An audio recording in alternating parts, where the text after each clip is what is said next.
Thank you has been part of the journey that culminates with the release of the KCSE 2020 examination results today.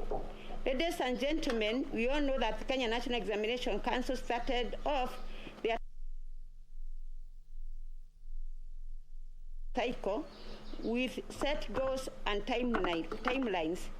But the advent of COVID-19 pandemic in March 2020 necessitated a lot of changes, including the scheduling of the examinations calendar. We therefore take time this morning to thank our Almighty God that with all the uncertainties of the season, the KCSE examination cycle for 2020 is finally complete. After resumption of physical learning, Kenya National Examination Council immediately embarked on completion of assessment of KCSE examination papers, which have a school-based project component for art and design, agriculture, woodwork, metalwork, building construction, and computer studies. The assessment of school-based exams were completed successfully in January 2021. The oral and the aulo and home science practicals were administered thereafter between 8th and 19th March 2021, followed by the administration of the theory papers from 26 March to 21st April 2021. Ladies and gentlemen, the success of field administration and the conduct of 2020 KCSE examinations at school level was supported by a dedicated team of 10,943 supervisors, 42,574 invigilators, 2,634 drivers, 23,226 security officers, 10,438 center managers, among other members of the school community who support the candidates on a day-to-day basis while the examination was in progress. Ladies and gentlemen, the management, distribution and the security examination materials while in the field was coordinated by a team of dedicated field officers at county and sub-county level. This included county commissioners, assistant county commissioners, and their security teams, Minister of Education regional directors, county directors, sub-county directors of education, and a team of other education officials, TSC regional officers, county and sub-county directors in the Teacher Service Commission. This interagency team worked tirelessly to ensure success of the process for over 5 weeks. Please accept our gratitude for this sacrifice. The marking of 2020 KCSE examination candidate answer scripts was successfully undertaken by a dedicated team of 25,135 examiners. Thereafter, a committed team of NEC officers processed the examination results for the candidates, culminating to the release of the same today. Ladies and gentlemen, I also wish to recognize the 747,161 candidates who registered and sat the 2020 KCSE examinations in 10,567 examination centers countrywide. These candidates registered for 31 subjects, which were tested in 77 papers. NEC on the spot ensured that all candidates, including those with special needs and disabilities, as well as those who took examination under other special circumstances, were accorded appropriate opportunity to ensure fairness and equity. We commend these youth for braving a unique period in our history and their compliance to Minister of Health protocols towards prevention or spread of COVID-19. As I conclude, ladies and gentlemen, I wish to thank all stakeholders and the members of the public who supported Kenya National Examination Council in various capacities and the means during the long journey. I wish to reiterate the commitment of Kenya National Examination Council towards the realization of education goals of the country, the Kenya Vision 2030, and other global development goals which we have attested to. With those remarks, I wish to end my remarks, and I wish to pray to the Almighty God to bless each one of you corporately because we are representing institutions and your families in a mighty way. And with those remarks, I will take this opportunity to invite the chair of the council, and may also request him to introduce the council members present. Thank you.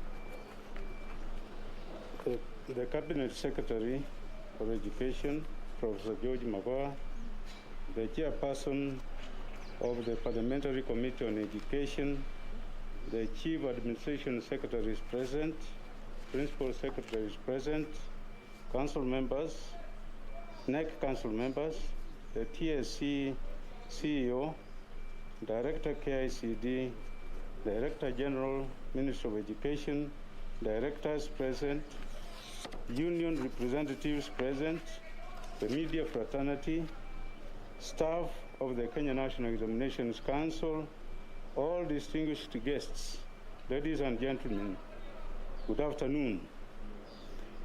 Before I proceed further with my remarks, allow me to introduce members of the Governing Council of NEC. Dr. Julius Juan, thank you. Dr. Nancy Macharia, Professor Charles Ongondo, Rosemary Saina, Mr. Festus Kingori, it's not there, Colonel Retired Leonard Owambo, Martin Okio, Dr. Mary Gaturu, Dr. Fred Spotter, Dr. Mercy Karogo, and Mr. Peter Rutere. On behalf of the NEC Council, I welcome you for the release of the 2020 KCSE examination results.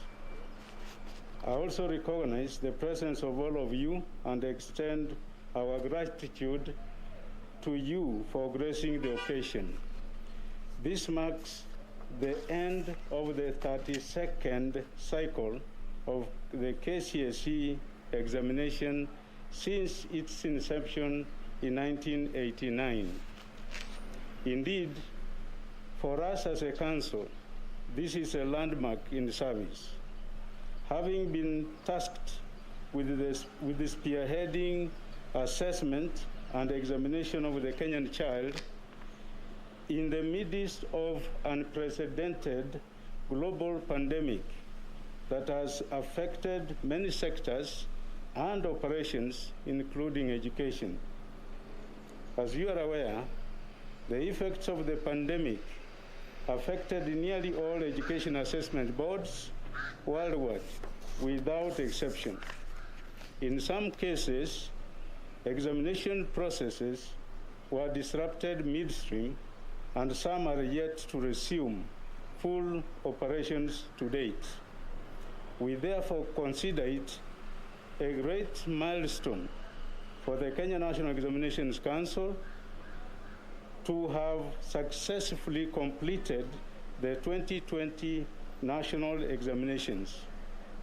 Ladies and gentlemen, we appreciate the pivotal role of Professor George Magoha, the Cabinet Secretary, Minister of Education, in this process, for remaining steadfast in his commitment to the completion of the examination cycle.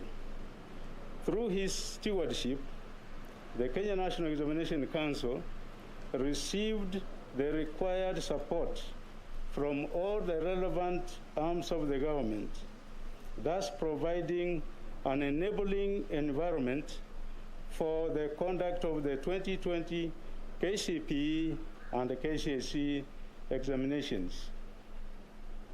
I wish to assure you all that the Council put in place all measures possible to ensure that the KCSE examination results and certification of the 2020 candidates maintained the global repute that the Kenyan education has gained over the recent years. The Council, therefore, worked tirelessly to ensure professionalism and integrity throughout the process. In this process, the NEC staff worked diligently around the clock to ensure the prompt availability of all examination requirements. As was the case with many examination boards, field administration of the examination in COVID-19 times was not without unprecedented unique challenges, but the Council navigated successfully. Ladies and gentlemen, this would have not been possible without the support of all of you as responsible stakeholders and process owners. These include the larger Ministry of Education, starting with the Cabinet Secretary, the Ministry of Interior and Coordination of National Government, the Ministry of ICT, semi-autonomous government agencies, associations, unions, and other institutions and individuals who supported NEC throughout the examination cycle. Special recognition goes to the 2020 KCSE examination candidates, their parents, and patriotic members of the public who supported the process by refusing to tolerate examination malpractice by reporting all cases of attempted vice. We as a council wish to urge all law-abiding citizens to fight against all attempts to cheat in examinations, because this not only affects the moral of our future generations, but also growth and development of the country. As I conclude my remarks, I wish to mention that NEC is still on course in rolling out the competency-based assessment in support of the competency-based curriculum at basic education, and envisages to roll out the same at tertiary levels at the appropriate time. With those remarks, I take this opportunity to wish all the 2020 KCSE examination candidates success in their next phase of life, and urge them not to focus more on the grades attained in the examination, but instead focus on the selection of the appropriate pathways that steer them towards their future career growth and development. Thank you. At this point, I would like to hand over to the PS, Dr. Julius Joan, to continue with the program. Dr. Joan, please.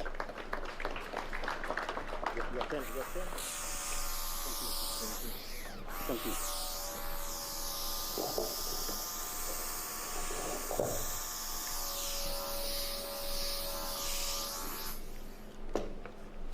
Thank you very much, our Cabinet Secretary. Thank you, Chair NEC.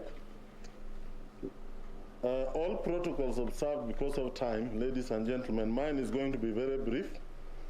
The first one is basically to introduce the senior colleagues who are here, starting with the Chief Administrative Secretaries. We have three of them. Dr. Sarah Ruto, just you can wave. We have Mr. Noor and Madam Mumina. Then we have my colleagues, the PSS. We have Ambassador Nabukwesi, Mr. Cheruiyot, and Dr. Mokima. Thank you. Allow me also to acknowledge the presence of our colleagues from the Private Schools Association. I saw Mr. Ndora around. Please wave. Oh, thank you. We have colleagues from international schools. I think I saw you together. We have CEOs around here. Some of them have already been mentioned as board members. but allow me to mention Madam Dr. Wahome. Dr. Wahome is the CEO KUPS, that is the Kenya Universities and Colleges Central Placement Services. Very critical because the results that are being announced here, the next step for the learners is for them to be selected to the various institutions in the country. That is important because once you get your selection through KUPS, then you can be sure of getting government capitation as well as being able to apply to the Higher Education Loans Board funds. We have the Chair of Parents Association, Mr. Mayu. I saw you around. Thank you. We have the principals of some of our schools. I think they are sitting behind there. Please just wave to the team. Thank you very much. We have many directors from the ministry, directors from TSE, directors from NEC. Please, you can wave. We have colleagues from KUPET and NAT. Because of time, I saw Honorable Mboko Milemba and Honorable Sosion. Ladies and gentlemen, at this stage, allow me very briefly to invite the Chair of the Education Committee in Parliament to just say a word, and then we move on because of time. Thank you very much.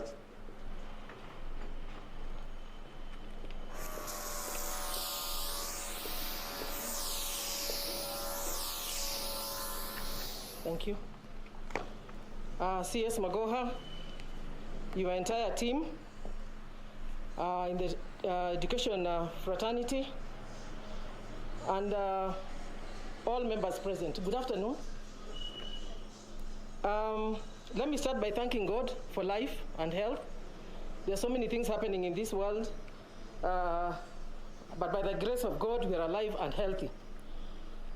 First, I want to congratulate the teachers and the parents and all the stakeholders for their resilience and hard work during a very difficult time. Despite all this, they have been able to excel. The release of the release of today's results mark another milestone in the education sector, which is continuously improving to accommodate all learners and provide fair opportunities for onward transition to institutes of higher learning. We must commend the ministry under the leadership of CS Magoha for real-time release of results. This ensures parents plan on time and end a lot of anxiety for our children. Well done, Bwana CS and your entire team. I want to take this opportunity to thank also His Excellency, the President, and the National Assembly Committee on Education and Research, and the House as a whole, for the recent appointment and approval of one Professor Fatuma Chege, PS, Curriculum Reforms and Implementation. This is a very key department because Kenya now is embracing the new education system, CBC. This system is long overdue because it will bring the best in our children by developing their skills and knowledge, and application of the same will ensure our children become better communicators, critical thinkers, among many other things. So Kenyans should now be fully ready to embrace the new education system. TSE, which is also represented here by Madam Nancy, is a very key player. We are going to ensure that they get the necessary support so that they can be able to roll out and train the teachers about the new curriculum. The Education Committee will always support the ministry to develop the right policies, support them through the budget, but also oversight and ensure that every cent is utilized very well. My appeal to leaders, to parents, and all stakeholders is to ensure that our candidates get to the next phase of their education so that they can be able to move on very well in that area. I don't want to say a lot, but I must thank the ministry for what it has done, because now we are able to plan as parents and move ahead. Today I'm accompanied by two very key members of my committee, Honorable Mboko Milemba and Honorable Sosion. I'm sure they're also wearing the hat of the unions that they represent. Honorable Sosion represents NAT and Honorable Mboko Milemba represents KUPET. And we all know the key role that unions play in this country. Thank you very much, and I'm very honored to be here today when you're releasing the results. Thank you.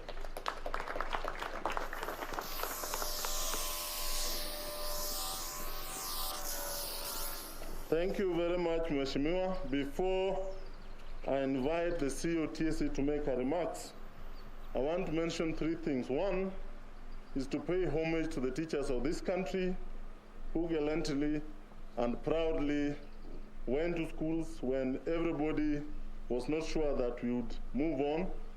They did their bit, and what we are doing today is as a result of their great work. Most critically is the fact that we have opened school today, and from what we observed during the COVID pandemic, which is still going on, we realize that our children are safer in school. We realize the critical role that teachers play. Indeed, when His Excellency the President announced that the schools will be opened as scheduled, everybody breathed a sigh of relief. And that shows that our teachers play a critical role in not only the cognitive development of our learners, but in the psychosocial support. We call upon them that as our learners report to school today, they continue with a similar engagement. Allow me to thank the multi-agency team, led here by Commissioner Picho. I hope you are around. This team has been great to us. During the examinations, we kept updating one another almost on a day-to-day basis, on a 24-hour basis, and we don't take it for granted. And we keep pleading with them that as learners report to school today, the continued support from the multi-agency continues so that we ensure our learners are safe. Finally, I want to call on our field officers to ensure that our schools open today, the health and medical protocols are followed to the letter as we did in the previous terms so that schools remain safe. I saw a cartoon in the papers today that indicated learners learning under a tree and the rain falling on them. I want to assure the country that in primary schools this term, the grade 4 pupils are still away, which means in many schools we have some extra space where we can keep social distance while learning. The same applies to secondary schools where we don't have Form 4 students for this term, and therefore again they have some space where learners can sit safely, keeping social distance. I also want to plead with the entire country to provide safe passage for learners as they travel to school. In some areas it's raining very heavily. Let us provide safe passage to those who are traveling school to be boarders, those who are day scholars, whether we are matatu conductors, we are border riders, everybody needs to provide passage and support to the learners. At this stage, allow me to invite the CEO TSE to make her remarks, and then we move on to the release of the results by the Cabinet Secretary. Karibu sana, Madam Nancy.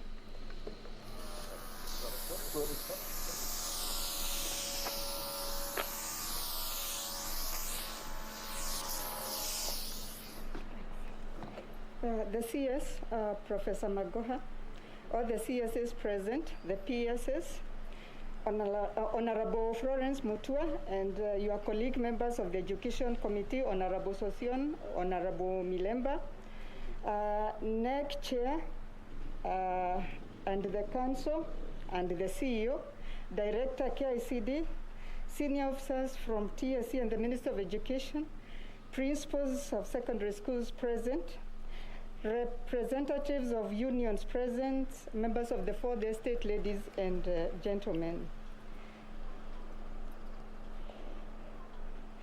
Let me start by saying that I'm extremely pleased to see us gathered here today to celebrate yet another successful delivery of the KCSE examination.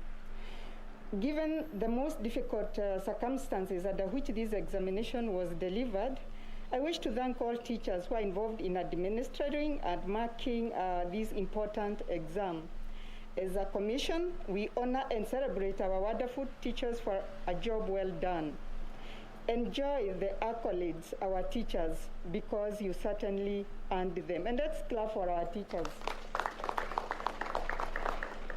However, even as we through accolades their way, I wish to empathize with the 7 teachers who were involved in a road accident near Webuye on their way home from marking the KCSE exams. We wish them quick recovery, and we shall be praying for them.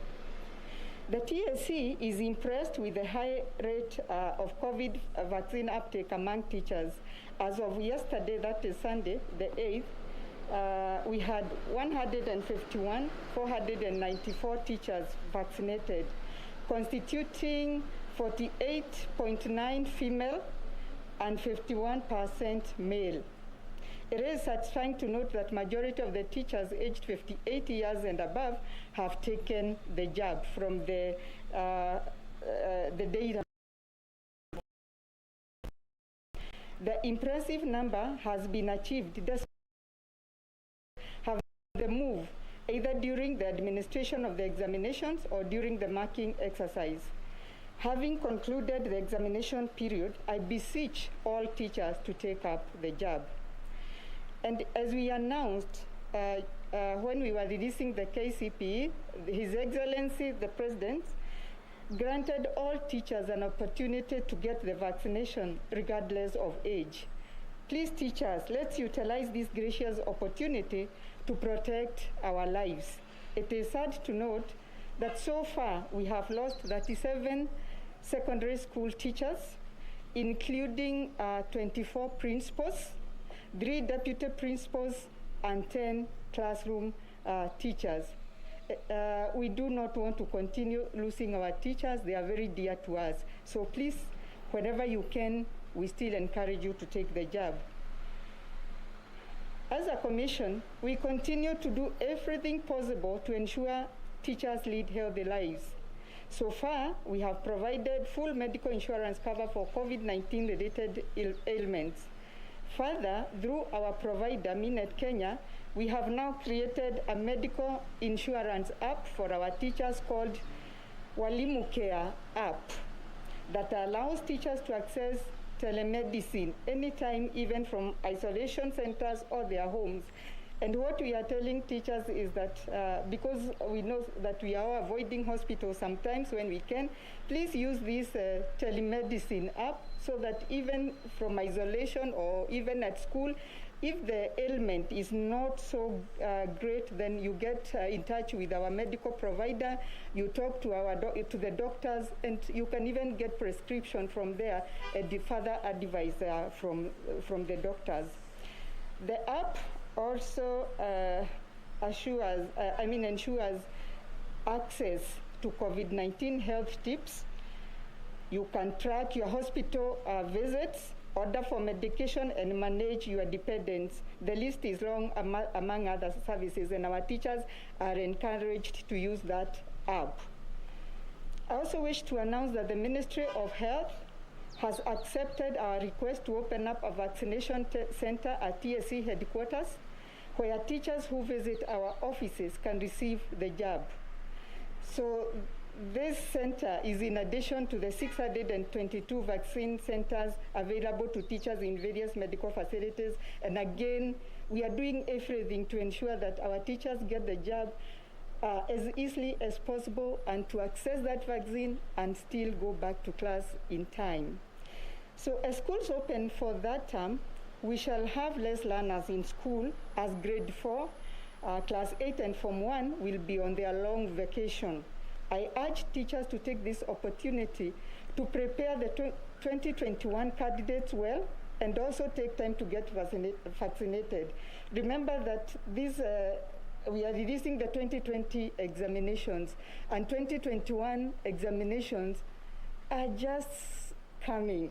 And therefore, colleague teachers, let us take this time to prepare these candidates so that they can perform well. During the administration of this exam, a number of cases were reported to NEC, alleging that some teachers contracted either as center managers, supervisors, or invigilators were involved in an unethical behavior of opening examination papers as soon as they were released from the containers. Such teachers, it was reported, would screenshot examination questions using their cell phones before disseminating them either to candidates directly or to people hired to answer the questions on behalf of the candidates. We are very disappointed by these reports, especially when they involve professional teachers. Teaching is a noble profession, and we should uphold the ethics of this profession. In one case, it was alleged that a school principal screenshot questions, disseminated, and even went ahead to post them on her WhatsApp profile. Really unthinkable that one can even put these things on the profile. In yet another case, a senior teacher's cell phone containing screenshots of questions of a paper was recovered as the cell phone was being transported to a candidate who was sitting the examination at a hospital. We have also been notified by NEC of a teacher who posed as an examiner and accessed an examination center. He has since been found guilty by court and jailed. And while he is not an employee of the commission, he is a registered teacher. We have therefore put in place mechanisms to subject him to a disciplinary process with an intention of removing him from the register of teachers. And as a commission, we shall wait for NEC to give us any other evidence that they may have in regard to unprofessional behavior on the part of our teachers, which is actually very regrettable. These three cases that I've just mentioned are just a tip of the iceberg, since we have received a number of unbelievable claims of attempted pre-exposure of examination questions over the last couple of years, some involving experienced and respected teachers. We do not support any form of unethical conduct arising from any teacher. Whilst regarding examination malpractices, we shall therefore act decisively and conclusively on errant teachers while upholding the rules of natural justice and the principle of due process as stipulated in the Code of Regulations for Teachers. In doing so, however, we must be extremely cautious to avoid punishing framed-up teachers who could otherwise be sacrificial lambs of the true examination crooks. For instance, we must interrogate allegations of how a teacher can deliberately post smuggled-up questions on her own app WhatsApp page, the consequences notwithstanding. Could there, for instance, be a cartel of examination thieves that access cell phones of innocent examination officials once they have surrendered, once these phones are surrendered to a common point at the examination centers, then using the gadgets to photograph examination papers before attempting to route them to the intended targets? This inexplicable scenario has forced the TSE back to the drawing board to devise ways of accurately identifying the examination crooks beyond reasonable doubt.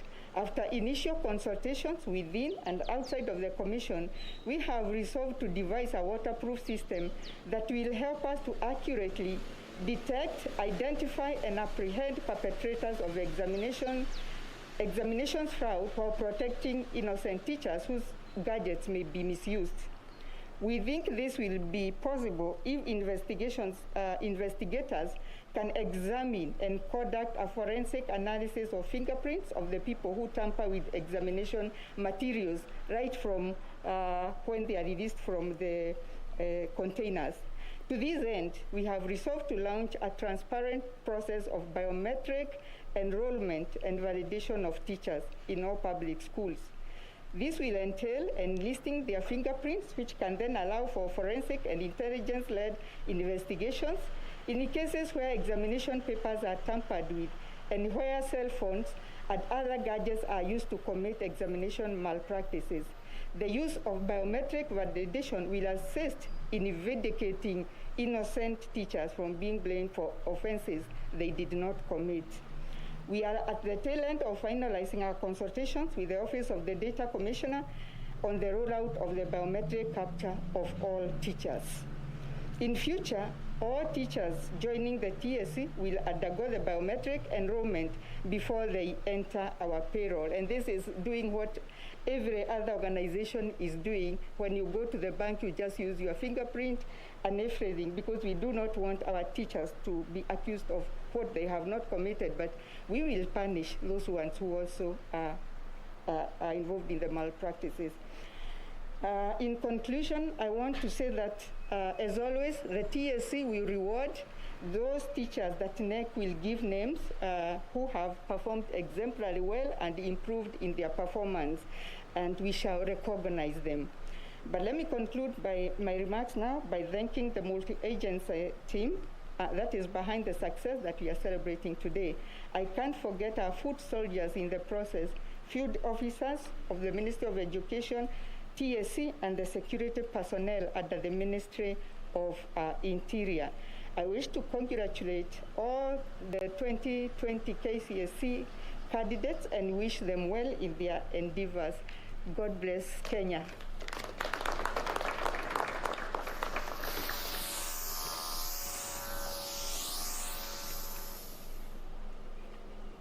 Thank you very much, Madam Nancy. Ladies and gentlemen, I think this is the hour we have been waiting for. It is therefore my humble privilege to invite the CS Minister of Education, Professor George Magoha, to come and make his remarks and release the 2020 KCSE exam results. Karibu sana waziri.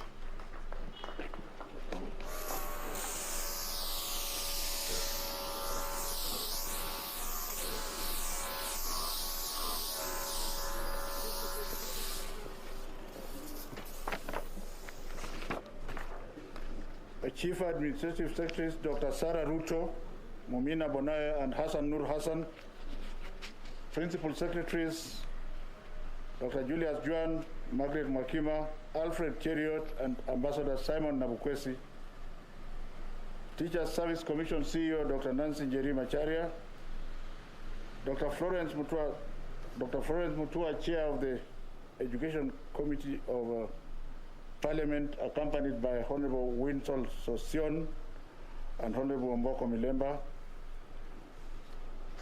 Dr. Onsati, Chair of NEC, Mercy Karogo, Acting CEO of NEC, NEC Council members, distinguished ladies and gentlemen, I am indeed excited this afternoon to welcome you all to this event celebrating the results of 747,121 candidates who sat for the 2020 Kenya Certificate of Secondary Education examinations. Just 3 weeks since we gathered here to release the results of the primary school exam on the 15th of April. Ladies and gentlemen, after looking at the impressive results that have been posted by our 2020 candidates and taking into account the most trying environment in which they prepared for this examination, I am compelled to describe this show in one apt sentence. Their battle was fought with resilience and ended with grace. Indeed, these candidates navigated one challenge after another that has now left us, all of us, with mirthful faces. Ladies and gentlemen, we have our God to thank for all these blessings of success and wonderful children who have defied the COVID-19 pandemic to shine in their examinations. We also have God to thank for giving us a wonderful and wise His Excellency President Uhuru Kenyatta, who has invested a lot in the education sector and has given us all the support through his leadership. Over the 1 year, as we sought to reorganize the academic calendar to ensure that candidates sat the national examinations on time, was not only first class, but most appreciated and cannot be taken for granted. Because we had so many experts from all parts of Kenya who knew better. But His Excellency the President was bold enough to open the schools, and today we are celebrating these results. I cannot forget my cabinet colleagues, Dr. Fred Okengo Matiang'i, in charge of the Ministry of Interior and Coordination of National Government, and Joe Mucheru, in charge of ICT, Youth Innovation and Youth Affairs. The three of us have effectively coordinated a multi-agency examination monitoring team that has, over the last 5 years, run a credible examination system, which is result-based. I also wish to thank all school teachers, led by the Commission CEO, Dr. Nancy Njeri Macharia, for working tirelessly during this period, and wish also to extend this thank you to all the NEC council members and NEC staff, because they know how we have been working, especially over the last 3 days, where we did not have comfort of resting at night. Thanks to the well-coordinated education sector, the 2020 candidates whose results we are releasing today can now join TVET institutions, TTCs, medical training institutions, and universities at exactly the same time they have done, the effects of COVID-19 notwithstanding. This way, we have managed to release the candidates to higher institutions of learning on time. I assure all the KCSE candidates who will receive their results today that they all have a better future, one full of hope and shorn of despair. All candidates have a place in our education story. I want to repeat that all candidates have a place in our education story.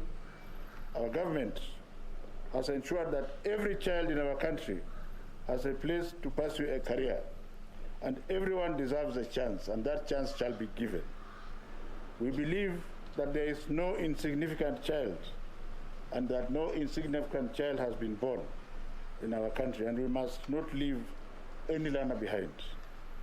The government has a duty to nurture each of these learners to pursue their dreams, regardless of how low they start to the very top of the academic ladder. Ladies and gentlemen, we believe in this dream, which indeed is what our competency-based curriculum is all about.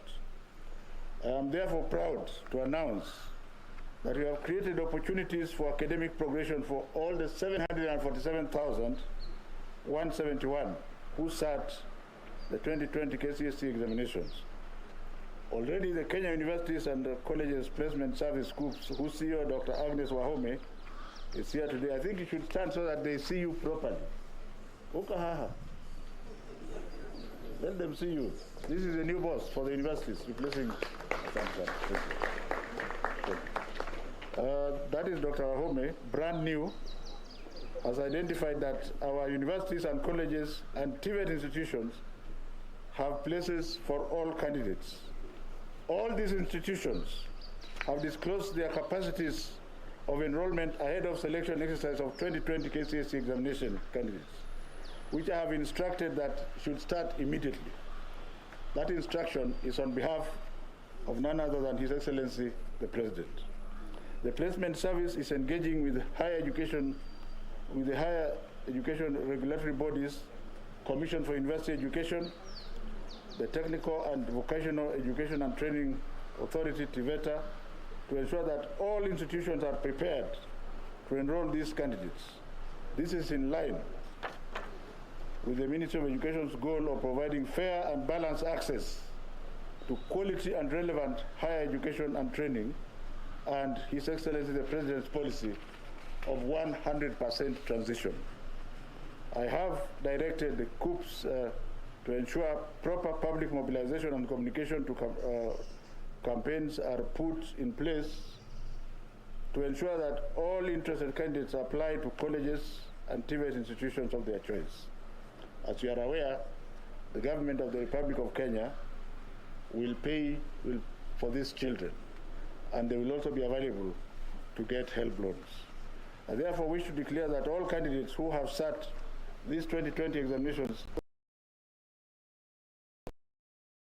other levels under the government's of %. This explains why the government of His Excellency Uhuru Kenyatta has spent enormous resources to expand the TVET sector. Let me also re-emphasize that the government has been paying for our children in private universities the same amount that they pay to public universities. And because we want every child to have access, this is going to continue. For instance, the number of TTIs in each constituency has grown from 52 in 2013 to 233 in 2021. Out of the 233 TTIs, 52 are fully operational, 140 have been built, equipped, staffed, and operationalized, 4 of them catering specifically for children with disabilities, and 41 are undergoing construction, and I hope that by the grace and mercy of God, Mwakima, you are here, this is one of the things that you must finish so that they are operationalized this year. In bid to make up for the time that was lost during the prolonged closure last year, we deliberately created a tight academic calendar that enables us to accelerate completion of school terms. Schools that have opened for 2020 third term today are expected to close on the 10th of July and proceed on a week-long holiday, and then, and only then, shall we start a new year. That new year, ladies and gentlemen, entails the rollout of CBC Grade 5. And for the avoidance of doubt, we shall all roll out Grade 5 together, whether you are in private school or public school. Like I said the other time, there's only one government. Upshot of this accelerated calendar will be that we'll have 5 examinations this year. The 2021 KCPE and KCSE will be held in March 2022. So the members of the media should stop labeling the examination we are releasing as 2021. That examination is being set now. The one that is being released is 2020. So even as you go ahead and discuss this, it is for the year which has not ended, which is 2020, which will end in July. In December 2022, we will administer another examination. Hopefully I will not be there, but we shall have planned for everything, so that whoever is going to take over from us should have a seamless effort. We are trying to avoid this, but I think since it is one country, and we must remember that the world is a stage, and when you are given a job, you don't get attached to it. You just do what you have to do and ensure that when you leave, whoever takes over can proceed on from there. That is the year that in December next year, that will be the year that we shall do the grade 6, the first grade 6 summative examination. As we are aware, His Excellency the President has sworn in a permanent secretary specifically to midwife the competency-based curriculum changes, the CBC, which basically means that this will be done without any problem. We are therefore about to come face to face with the historic examination system next year, which means that we must start preparing for the 5 examinations.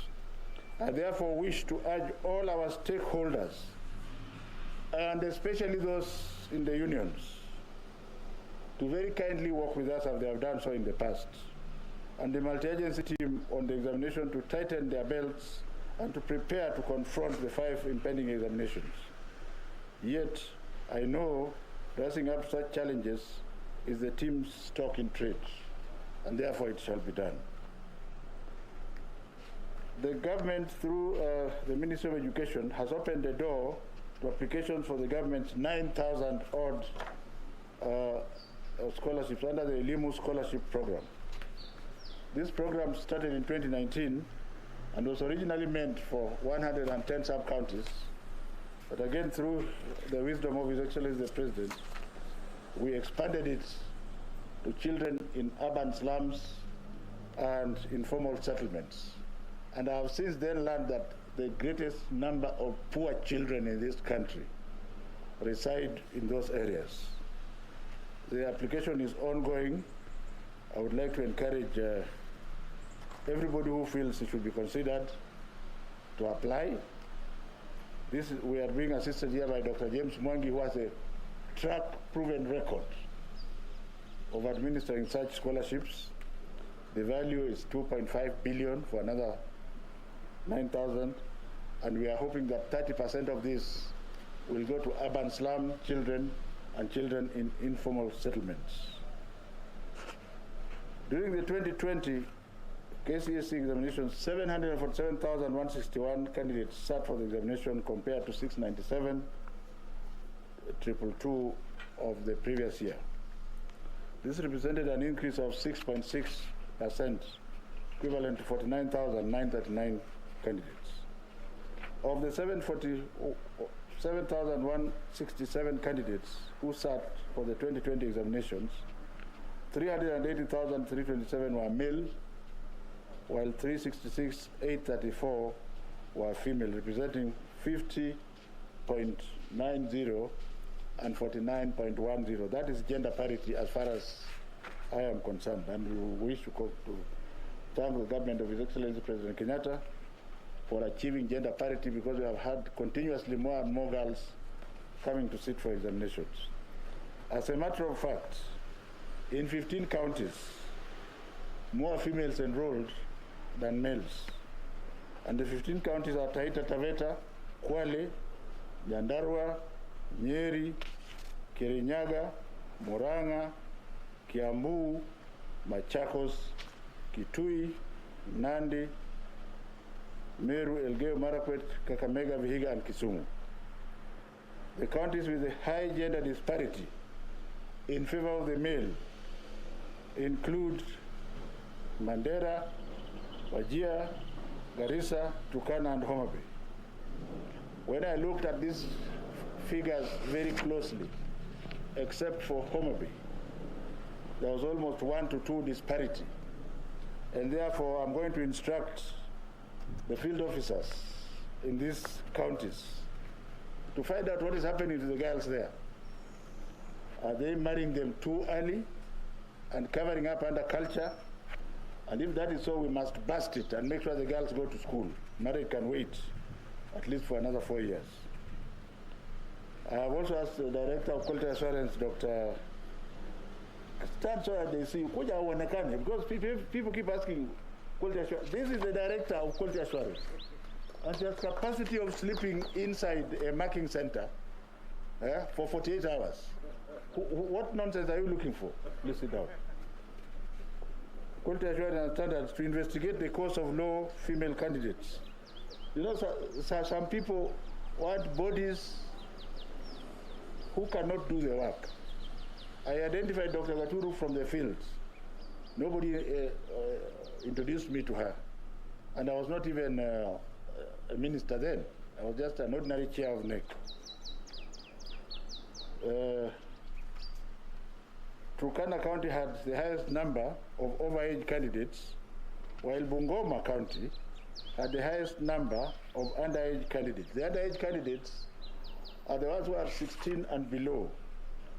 But excuse me, please, they have performed very well, so don't touch them. Subject performance in 20, don't hold a child back because the child is underage. You will see that they deserve, I'm going to show you soon. In the 2020 KCSE examination, 19 subjects recorded significant improvement in performance compared to 16 subjects of 2019. There was no significant change in 2 subjects.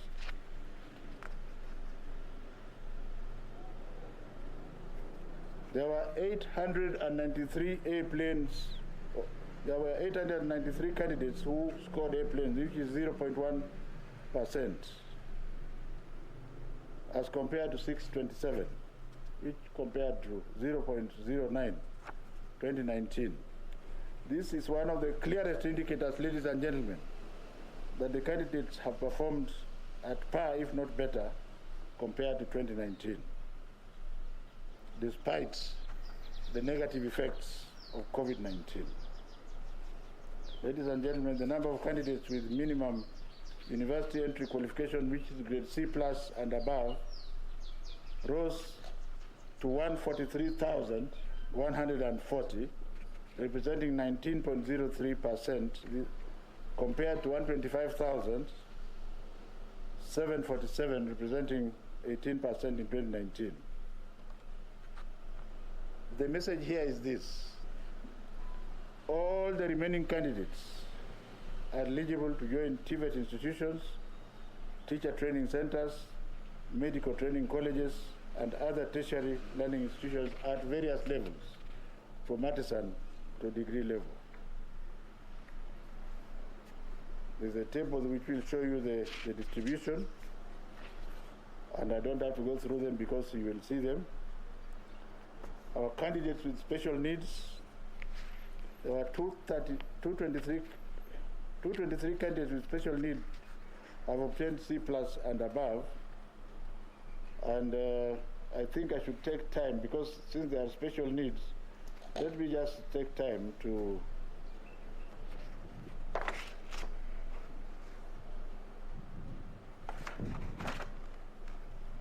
this is an improvement as compared to the 127 of last year, which was 7.6%. The most improved candidates, and the message we want to give here, there's this myth which is totally misplaced. Like right now, I have over 5,000 requests. They all want to go to 3 schools, 3 male and 3 female, and I look at it and I just laugh. Yet, there are students who have scored below 200, and they are going to university from sub-county schools. And I think you will allow me to show you how the so-called children who are flopped have passed well enough to join universities, from universities or TVET, because now even a student with A can choose to go and do a TVET course where he is sure he'll get a job tomorrow. And I want to start with one who is from a sub-county school. The name is Cheriot Bet Dennis, Kimargis Secondary School. The sub-county school is somewhere in the country. He has moved from 190 to a B-, so he's assured comfortably of a university space. The next one is Maluti Tom Miti, from ordinary 199, and he's got a B- also, from St. Teresa's Secondary School in Bikeke, the sub-county school. The fourth one is Kipis Soimit Charity, from 150, actually 151 in primary school, to C+, from a sub-county school. The fourth one is Sadera Sempeyo Shelvin, from Oldekesi Secondary School, 168 to a B-. The other hero or heroine is Kamar Abdullahi Jamale, 163, from Habaswein Mixed Secondary School, Habaswein Mixed Day Secondary School. It's a sub-county school. The other sub-county school is Sololo Pamari Joseph, Oldekesi Secondary School, is a sub-county. Then there are 1 or 2 extra-county schools where we have Hassan Abdullahi Osman, Wayam Secondary School is an extra-county school. And the message here, ladies and gentlemen, is very clear. This, I don't know whether to call it madness or lack of knowledge, that you must go to the Panganis and Kenya high schools of this world. It is our duty as government to ensure that we nurture all the children, even those who will not have performed well. We must still give them, including the ones with E, we must give them an opportunity, because that E does not mean failure. Before CBC takes root, we must ensure that these children are given an opportunity, ladies and gentlemen. Now, the most improved schools based on the mean KCE grades. And here we have been open to identify the most improved schools. In the same spirit, ladies and gentlemen, of illustrating schools that can add value to students, I now name schools that admitted students with KCPE mean scores that did a commendable job in improving them. And they include extra-county, county and sub-county schools. The first one is Kayaga Girls School, somewhere in Meru, which is an extra-county school, which improved the KCP index of 22.38 to 73.98 this year. St. Joseph's Girls Kitale improved from 21.22 to 71.57. Kisasi Secondary School, and incidentally, this is the school I want to take that child who was abandoned. I will personally go and look for him and admit him there and get him a scholarship. This Kisasi Secondary School has improved from 20.48 to 68.26. Oriwo Boys is an extra-county school with which I am very familiar, and they have improved from 31.07 to 78.72. And I could go on and on, ladies and gentlemen. Let me just continue. Rio Kindo is a school that I have visited. KCP index of 18.87 up to 65. St. Joseph's Rapogi, which is near Dr. Juan's house, is an extra-county school from 31.112 to 77.78. And the first private, Light Academy, from 30.15 to 76.74. Sai Mixed Secondary School, which is a sub-county school. I'll just mention two sub-county schools and stop there. From 26.9 to 70. And Wiobiero Secondary School. I suspect that's also near Juan's house. 28 to 70. And finally, Chuka Boys, extra county, from 23 to 69. I could continue, but I think, ladies and gentlemen, you can see where we appreciate those schools. A lesson from this radical positive KCP improvement recorded by candidates with low academic achievement at KCP level is that the government's 100% transition, which is now in its third year, has allowed all candidates to progress to secondary school, and you can see is becoming a major, palpable game changer. You are no longer safe, hoping that, if you are in Kisasi, therefore you are not going to go to any university. That is where the river used to be before. So we are taking the river back to its course. And I think God should be praised for this. If we can sustain this policy over the years, then we stand a chance of saving many academic lives of poor children who otherwise would have been lost because of corruption and what have you. Now, I'm sure this is what we are waiting for. The top candidate this year is from Muranga High School. The index is 87.334. We thank God he's a male. The name is Simiyu Robinson Wanjala.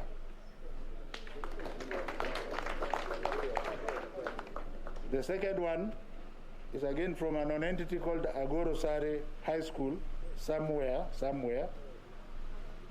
The mean is 87.173.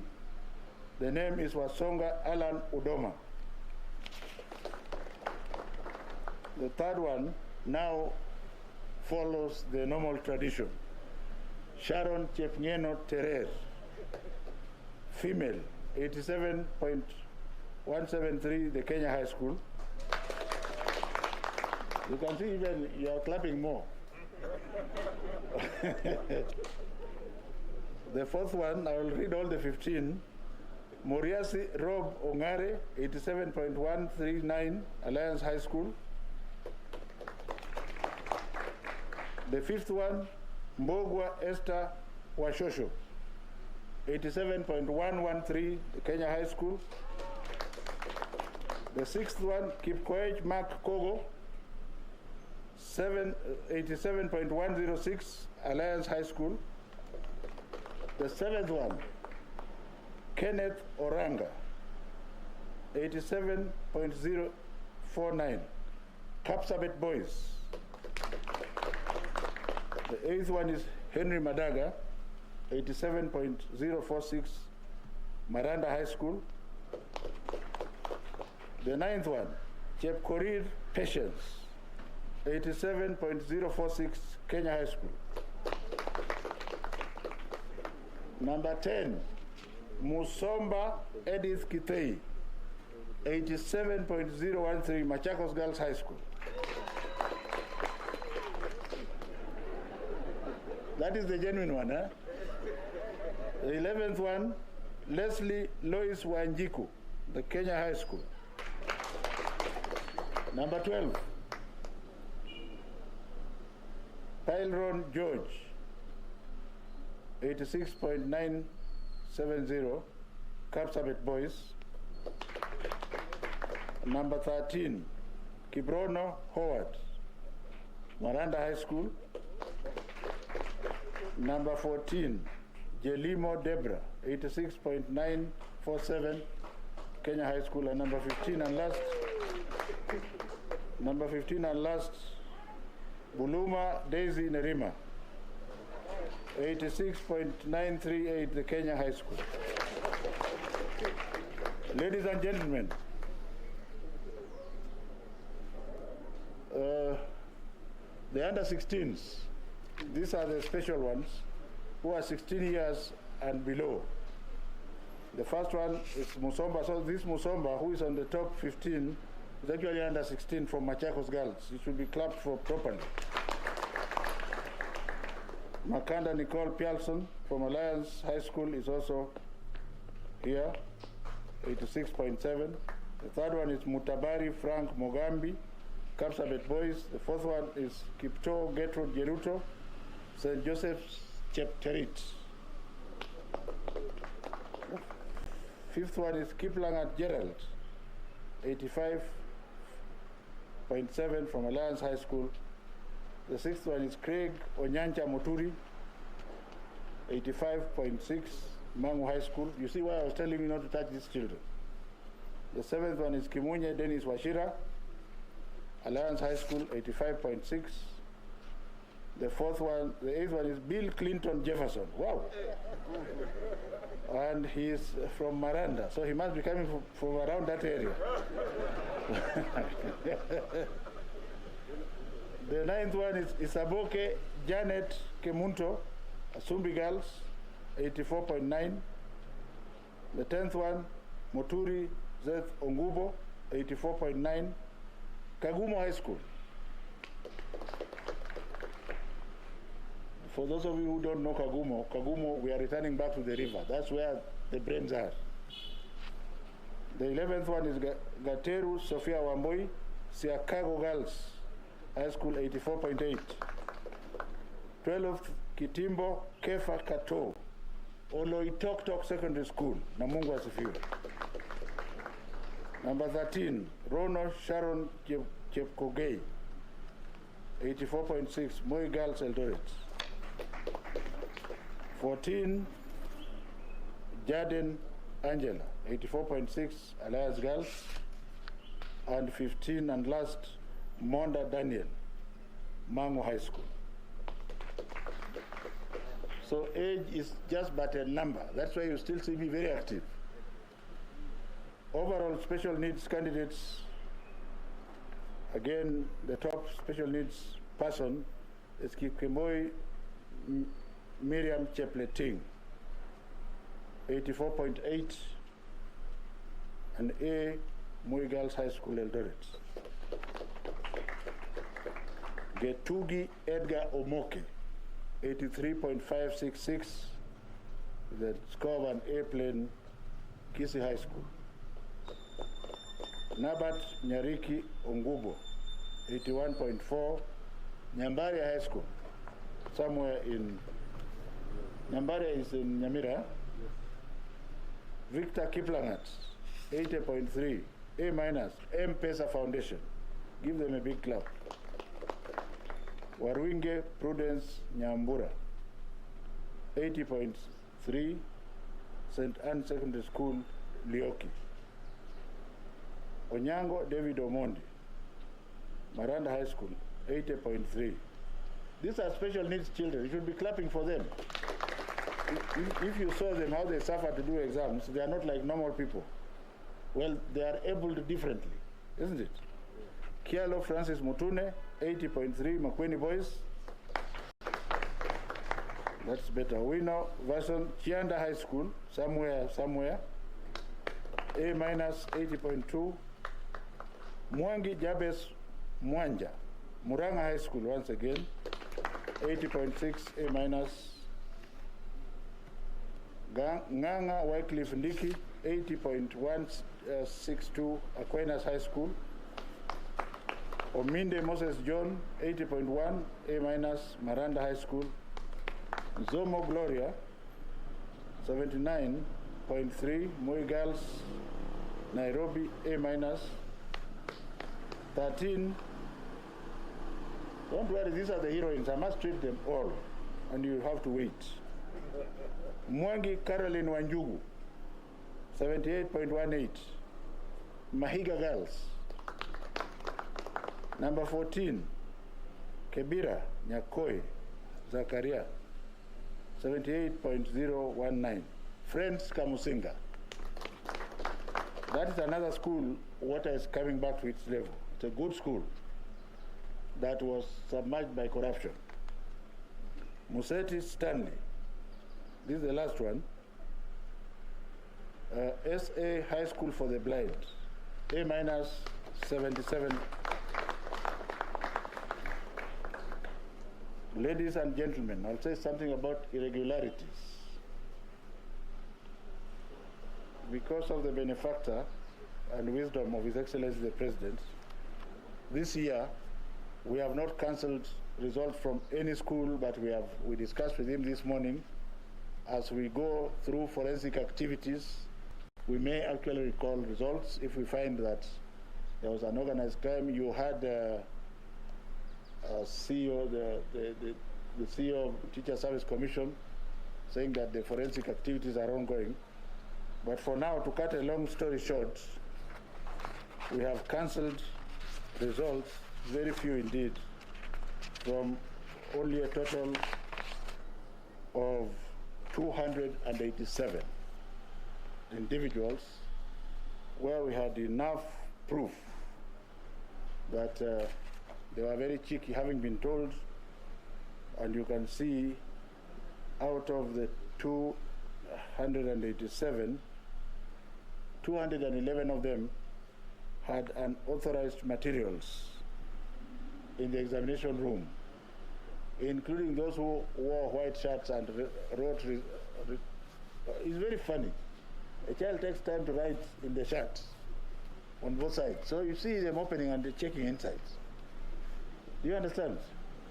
Mobile phones were 45, and you have heard from the CEO, Teacher Service Commission, how cheeky they can be. And let me re-emphasize here, for the avoidance of doubt, that those examination papers are actually security papers. So when you open them, like the teacher who has been jailed, he doesn't know how we caught him. But we shall know once you click on the paper and send it to others. We shall know where that paper was opened, at what time, and in which office. And therefore, I hope he stays in jail for 4 years to scare the others. Impersonation, collusion, and double scripts. These candidates are very lucky, because otherwise we would have perhaps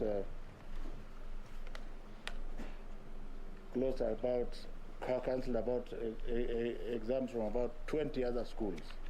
But like I've said, we have given the benefit of doubt, and as we continue to check the results, for now they'll get their results. But if we find a very compelling one, we shall go and appeal to His Excellency so that we can actually cancel that result, because that is cheating.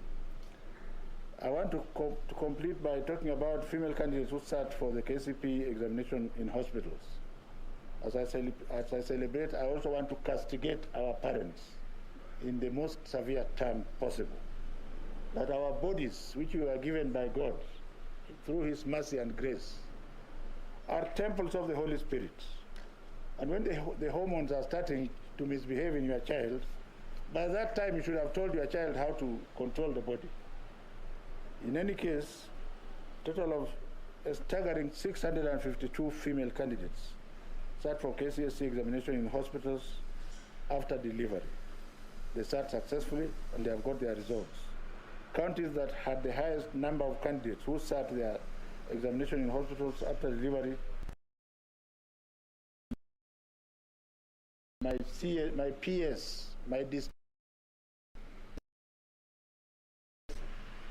I am charging you to help me, since we are working together, that at 43, we would want to find out what is happening at that level. And since this is one government, that's why even though he's in the university sector, we are going to work together. I will also get involved there. We must get to the root cause, Dr. Baturu.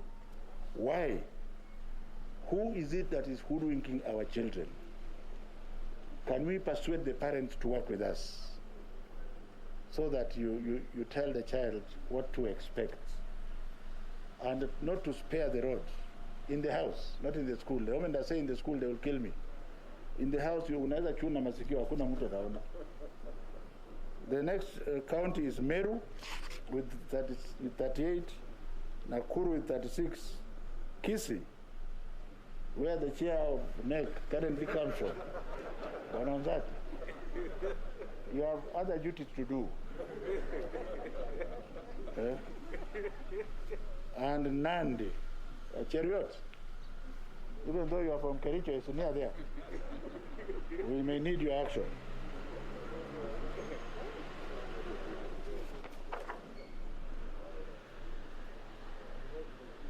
We have noted the number of cases of candidates sitting examinations upon delivery went up in 2020, showing that the long school closure may have contributed.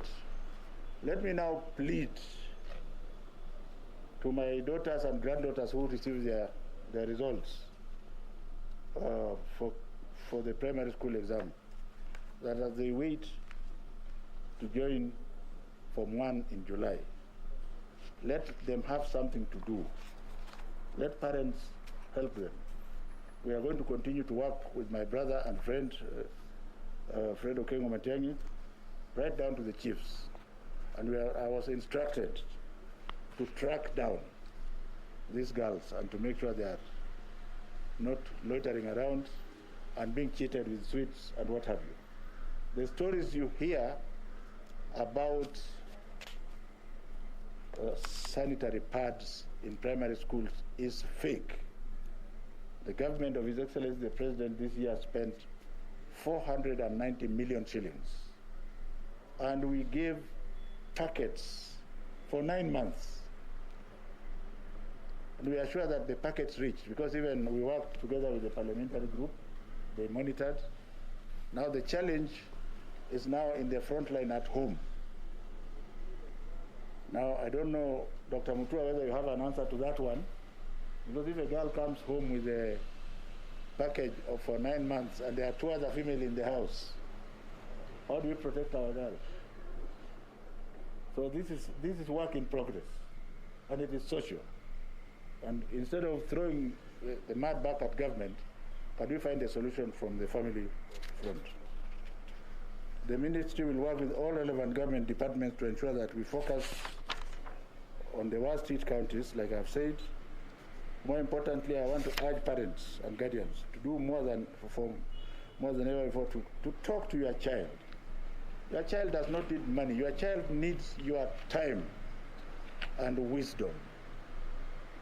Does it mean that the girls who are there during my time were animals? Were they not human beings?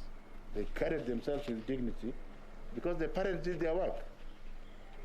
As you go to look for money to feed the children, can you also spare a bit of time, please? to talk to your girls. They will listen to you.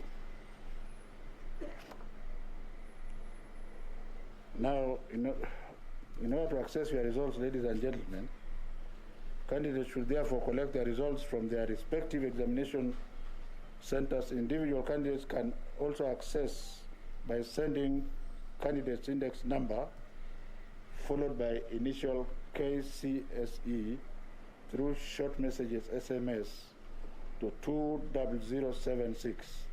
This service will be available immediately after this event. It is now my humble duty and privilege to declare the KCSE examination results officially released.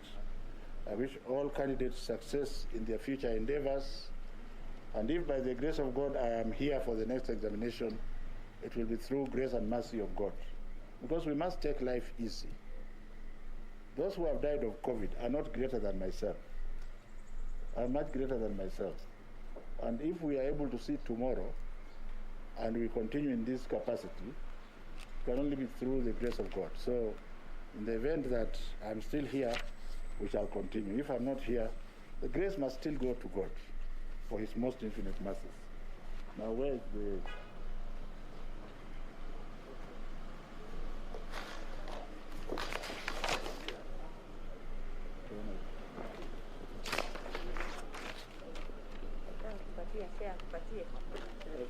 Social distance, come back.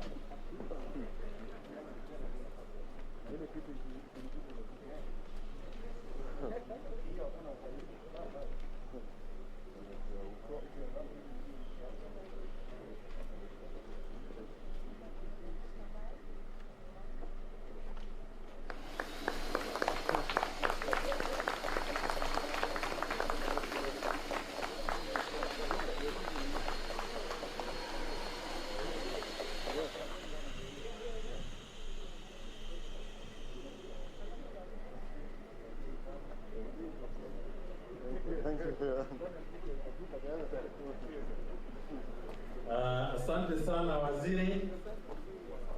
I now take this opportunity to ask Madam Imelda Baraza to move a vote of thanks. Madam Imelda.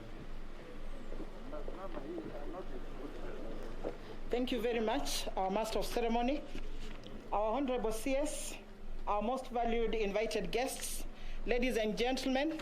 It is now my humble pleasure to have been asked to propose a vote of thanks on this occasion of releasing the 2020 KCSE results.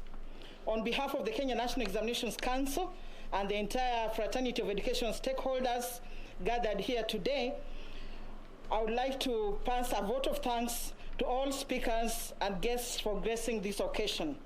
A big thank you to our chief guest, Professor George Magoha, our Cabinet Secretary, Minister of Education, for gracing today's function. Thank you, sir, for the firm and steadfast leadership. And through your remarks, we have learned that we have to take the river back to its course. Ladies and gentlemen, you'll agree with me that our CS has an indomitable spirit. Can we give him some rounds of applause? Allow me to mention our deep sense of appreciation for the CEO Teacher Service Commission, Dr. Nancy Macharia, for having spoken with passion about the commitment to service and selflessness of the teaching fraternity. Ladies and gentlemen, we appreciate that she has taken a transformative agenda for the Teacher Service Commission, and I'm sure as NEC, we're also going to benefit a lot from the biometric registration that will be undertaken for all the teachers. Another round of applause for her. We appreciate the fact that Right, there you have it, the release of 2020 Kenya Certificate of Secondary Education Examination, and the results were announced by Education Cabinet Secretary Professor George Magoha. The top candidate, Simiyu Wanjala Robinson from Moranga High School, Wesonga Alan Odoma came in the second position, and the top female candidate, Sharon Terror, with 87.173 points, and she comes from Kenya High School. Now, among the top schools that have been listed to have produced top candidates in the 2020 KCSE results include Kenya High, Kapsabet Boys High School, Maranda High School, Alliance High School, Machakos Girls, Kagumo High School, Siakago Girls, Mangu High School, and from this we had in this year's results, 893 candidates produced a mean grade of A in the results. And according to Education Cabinet Secretary, we had 752,933 candidates who registered for the 2020 KCSE exams. However, he has only released results for 747,171 candidates. These as the Ministry of Education cancelled results for 287 candidates owing to examination malpractices. However, the Education Cabinet Secretary, Professor George Magoha, has said that they have not nullified total results for any school. This, as he says, as the government looks forward towards 100% transmission. However, he says if any case of examination malpractice is found in these results in any school, then the results will have to be recalled and measures will be taken to ensure that we end cheating in learning institutions. These are for the national growth. Remember, as I mentioned earlier, 1,933 candidates registered for the 2020 KCSE examinations. However, 747,171 candidates are the ones who have received their results. This as the Ministry of Education cancelled results for 287 candidates in varied schools, as much as the national government says they have not nullified results for any school, and this is to ensure the 100% transmission from one step to the other. Remember, this results announcement now sets a new way for admission for these candidates to universities, colleges and technical institutions, as much as we are waiting for new lot to join Form 1. Education Cabinet Secretary says parents should keenly observe the movements of their children back at home, and this also in line in ensuring that those ones who have resumed school as schools reopen today, they are adhering to COVID-19 protocol measures. These include social distancing, wearing of masks, and also use of sanitizers and washing of their hands. Yeah, the Education Cabinet Secretary has also talked about Education Cabinet Secretary Professor George Magoha has also talked about gender parity, whereby this time round more girls performed better, and we could see an improvement of registered candidates in certain counties in the country, apart from a few, including Taita Taveta, Kirinyaga, Meru, Kakamega, Nyeri, Kitui, among others. These are counties that saw an improved number of registered female candidates. However, Magoha was complaining about issues of early marriages in certain counties, including Turkana and Garissa, which he attributes to the reason why we had low number of female candidates in these learning institutions. Generally, we had 223 students with special needs scoring above C+. These as general number of candidates in the 2020 KCSE examinations who have scored C+ and above amounts to 143,140. My colleague Kamche Menza is still at the Mutihani House and will be getting more details as and when they unfold. My name is Irene Mchuma Odim. My co-anchor on sign language interpretation has been Anne Wangeshi. For more details on just add items, do log on to www.kbc.co.ke. Good afternoon.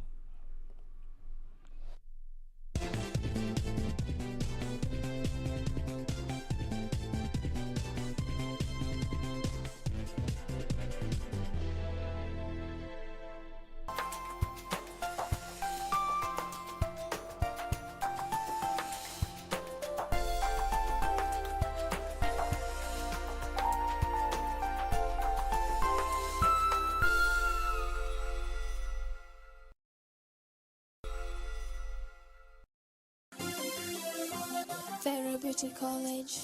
Vera Beauty and Fashion College, with branches in Nairobi, Eldoret, Thika and Meru. Did you know that we are a TVET approved institution? We offer courses in fashion design, interior design in soft furnishing, event decoration, flower arrangement, event planning, hairdressing, barbering and dreadlocks, beauty therapy, makeup, nail technology, spa massages, teaching skills, TOT, solo business management, and many more. Register now and visit our website on www.verabeautycollege.com. You can also call on 0725 923 550 Nairobi branch, 0728 087 689 Eldoret branch, 0722 22 7428 Thika branch, 0725 000 706 Meru branch. Vera Beauty and Fashion College, a TVET approved institution.